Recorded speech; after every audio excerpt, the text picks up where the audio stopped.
ఏంటండి ఏంటా పిచ్చి పిచ్చి మెసేజెస్ పిచ్చి పిచ్చి కమెంట్స్? ఇలా రియాక్ట్ అవుతాను అనుకున్నారు కదా, ఇలా అస్సలు రియాక్ట్ అవ్వను. మీలాంటి వాళ్ళ కోసం ఒక మెసేజ్ చేసి ఉంచా, చూస్తారా? కొంతమంది మానసిక స్థితి మంచిగా లేక ఎదుటివారిని బాధ పెట్టే విధంగా సూటిపోటి మాటలు, కఠినమైన పదజాలాలు ఎక్కువ ఉపయోగిస్తూ ఇబ్బంది పెడుతూ ఉంటారు. అలాంటి విన్నప్పుడు వాటిని పట్టించుకొని చాలామంది ఫీల్ అవుతూ ఉంటాం. మరి పట్టించుకోకుండా ఉండాలంటే ఒక కొటేషన్ మీకు చెప్తాను.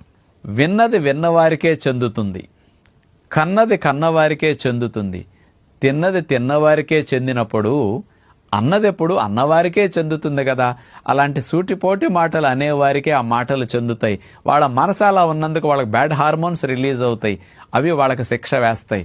కాబట్టి అలా అన్నారు అని మనం ఫీల్ అవ్వకుండా, అన్నారని ఆ మాటలు ఈ చెవులతో విని ఆ చెవులతో వదిలేస్తే అన్నవెప్పుడు అన్నవారికే చెందుతాయి అనే